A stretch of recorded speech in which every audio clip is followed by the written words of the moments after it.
This is a 1974 Plymouth Road Runner, and it's been in the family for 48 years. Most of my life has happened in and around this car, and this is the story of bringing it back. My dad bought the car in 1978 whenever he was 20 years old.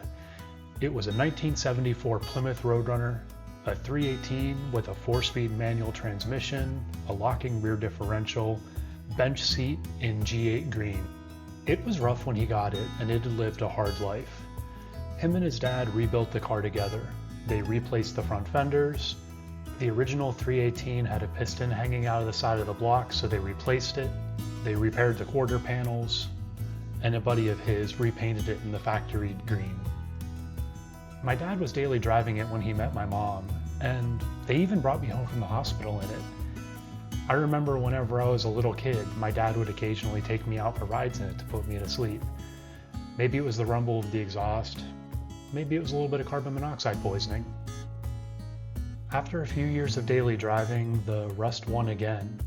The rear quarters began to rot out, so my dad parked it in the garage in 1987, and that's where it stayed for the next 14 years. My brother and I spent most of our childhoods playing inside the sweet old Road Runner sitting in the garage. By 2001, my dad started talking about selling the car, and at that point, there was no way that I was going to let it go. I bought the car off my dad for $800, and over the next year or so, my dad, my little brother, and I started working on putting the car back together. They loved the car just as much as I did, so we repaired the quarter panels, we refinished the engine compartment back in the original G8 green, and almost had the car back on the road again when my brother passed away unexpectedly in 2002. My dad and I paused work on the Road Runner for about 2 years after that, but eventually we finished the car together and put it back on the street, and I daily drove it. I loved that car. It was so much fun. The noises that it made, just the feel of the shifter, everything about it. In 2009, I let a buddy of mine drive the car, and he hit a deer with it. The front fender took some damage, but the real bummer was what happened to the rear quarter panel. It was caved in, and some of the previous repairs were broken out. I tried to fix it the best I could, but sheet metal just wasn't available for these cars, and to be honest, I didn't have the experience to fabricate my own correctly. I put it back together again, but I was never really happy with the repairs. Eventually, I put the car in storage until I could figure out what I wanted to do with it. In 2012, my husband and I had moved into a new place with a big garage, and it felt like time. AMD had started making quarter panel patches and other pieces of sheet metal for these cars, and I had also picked up more experience in welding. I blew the car completely apart, planning to restore it from the ground up, but I was not prepared for what I found. When I took the front fenders off and dug into the firewall, my heart sank. There was so much rust. Everything that had been within the firing line of the tires for the previous 38 years was gone. I wasn't prepared to let the car go. I made patches, I cut out the rusty sheet metal, and welded in replacements for all of the rusty metal that I could find in the front of the car. A lot of my welds and patches weren't great, but they got better with time, and the area under the fender was a great place to practice. I made great progress, and each successful repair gave me a little bit more confidence that I could actually do it. Each piece of rusty metal that I cleaned, every patch that I welded in the car, each bit of bare metal that I put primer on made me feel like I was getting a little bit closer to actually seeing the car on the road again. Eventually, I built up the confidence to start tackling the rear of the car. I ground out the thick layer filler from my previous repair, started mocking up the patch panels, and began developing a plan of attack for the rust underneath the quarter panel. And then my office closed, and we decided that the best path forward was to accept a relocation package. At this point, the mission changed. I couldn't take the Road Runner with me. I reassembled the car as best I could, and it went into storage in my parents' garage for the next 10 years.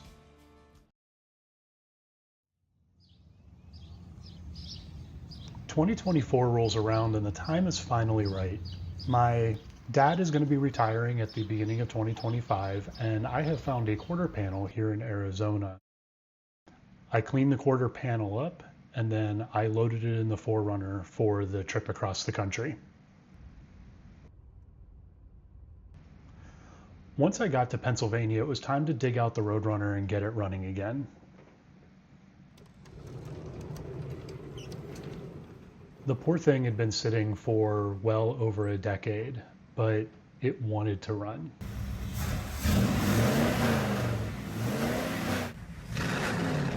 Seeing it finally come out of the garage felt so good.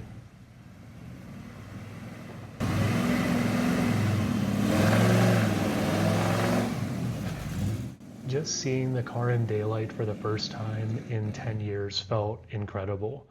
So we loaded the Road Runner up on a tow dolly, and we towed it over to a larger shop where me and my dad would be able to dig into the car.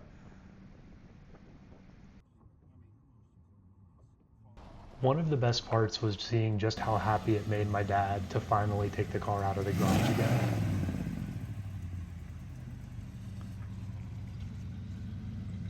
Once we got to the shop, we could finally dig in.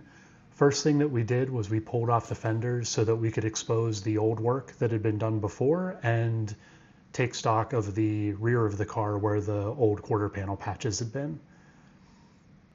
It was rough. There was a lot of damage to the door frame, and then the rocker panel underneath the quarter panel was all completely rotten. The area behind the rear spring perch was just as bad. Seeing it opened up made us really appreciate the scope of the work that we would have ahead.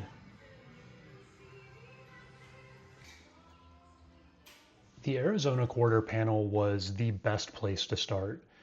It had some minor rust in the lower portions of the panels, but all of the underlying sheet metal was incredibly good shape.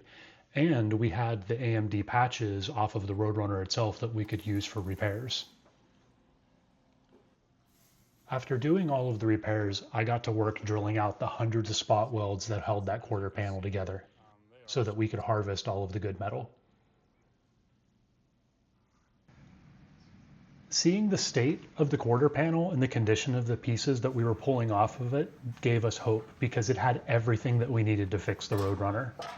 There wasn't much left when we were done.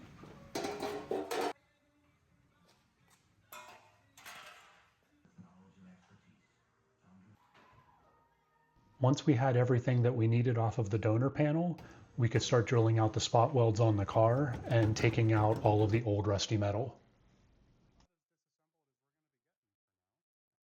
Before we could even think about hanging the quarter panel, we had to make sure that the skeleton of the car was solid.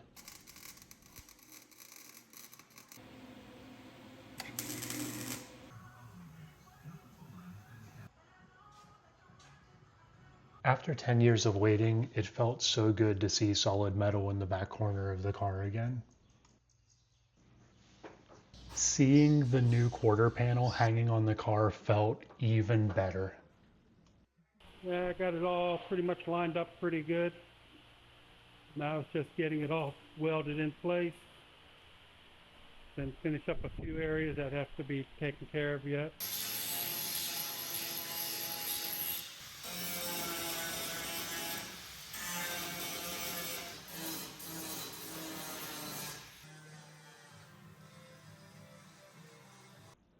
Finally, in early 2025, I made it back to the passenger side of the firewall that I had started over a decade before. Getting this portion of the car finished was huge because it meant that we could move on to finish bodywork on the rest of the car. From there, we could start prepping panels for finished bodywork, priming, and doing final adjustments to body gaps, which involved a little bit more cutting and welding.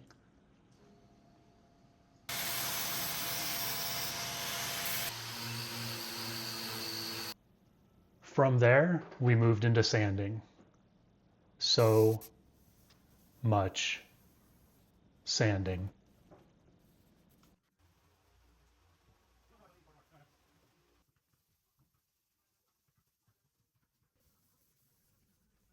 And now the part that I thought we would never get to.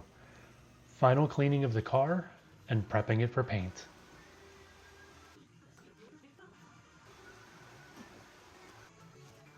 It was a lot of time-consuming work, but also very satisfying, and each step brought us a little closer to paint.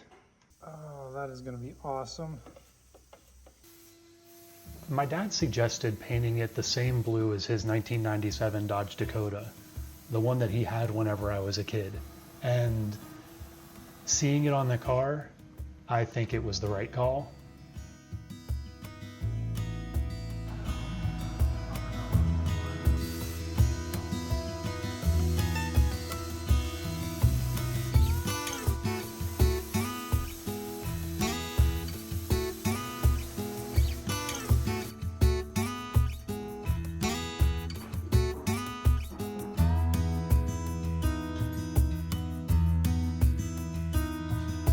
With the engine compartment done, it was time to move on to the exterior. Better get cleaning again.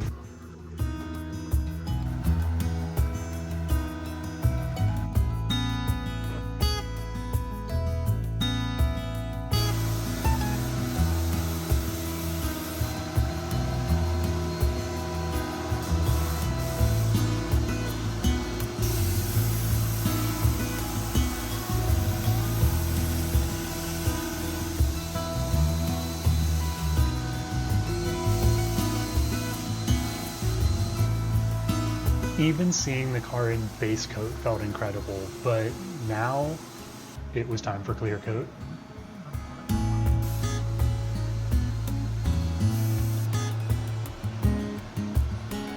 I can't even put into words how it felt seeing the car in a solid color for the first time in my adult life after how long it had taken us to get there.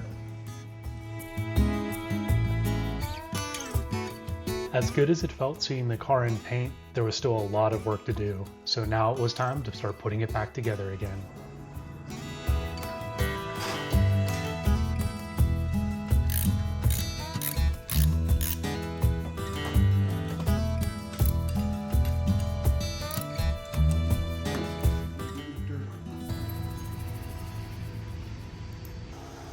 I guess we should see if it runs.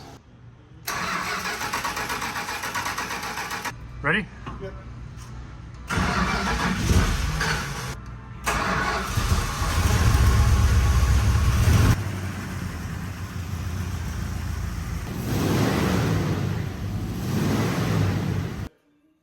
If the engine was running, we could get the glass reinstalled in the car and then move on to the interior. Previously, the interior was green, which wouldn't work too well with the blue, so we decided that we were going to change everything to black.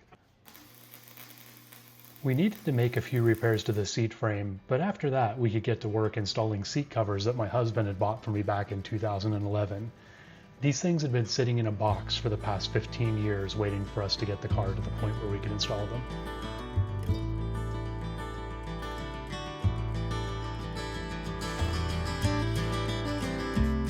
Getting the covers into the right position was a lot of work, but very satisfying. Then I transferred the emblems off of the old seats after carefully measuring to make sure that they were put in the same positions as they were before.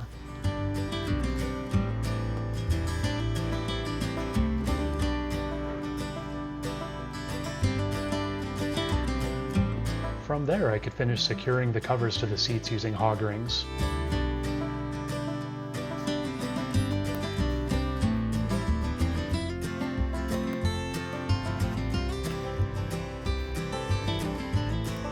The rear seats and the interior plastics were all in great shape, just the wrong color. We decided to dye those black using SEM color coat. The interior dye needed time to cure, so in the interim I got to work refinishing the dash and also the steering wheel. We can clean this now.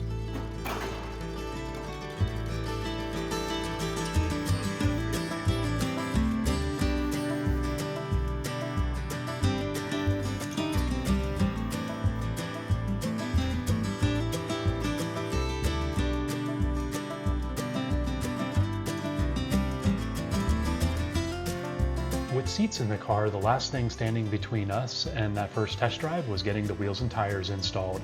But first, a little bit of clearancing to fit those 275 width tires.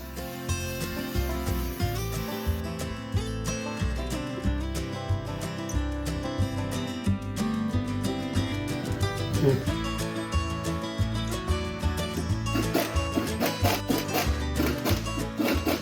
last step was to put my brother's football jersey number on the back window.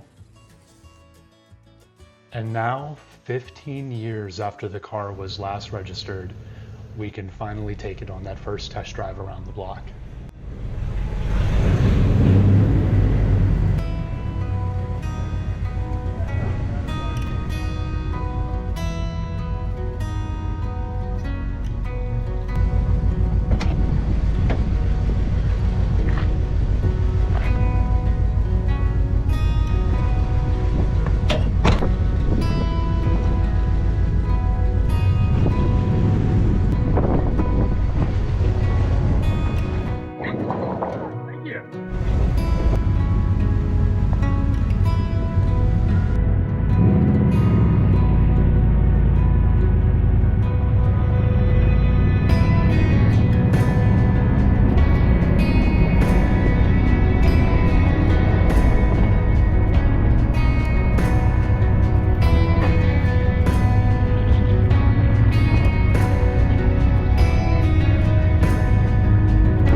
Describe just how it felt to drive this car again after 15 years. There were points in this journey where I had written the Road Runner off, just assumed it would spend the rest of my life rotting in a garage somewhere.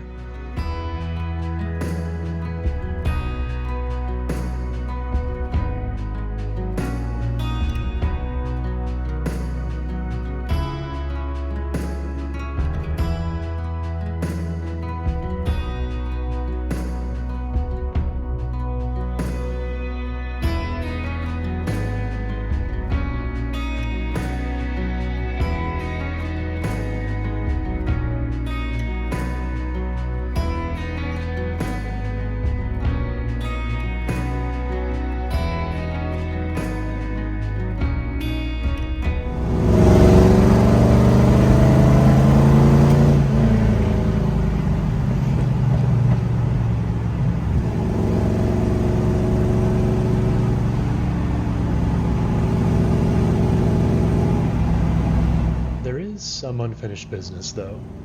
The carburetor needs a rebuild, and it hasn't seen the factory stripes since 1978. Plus my dad and I have a road trip planned, but that's for the next video.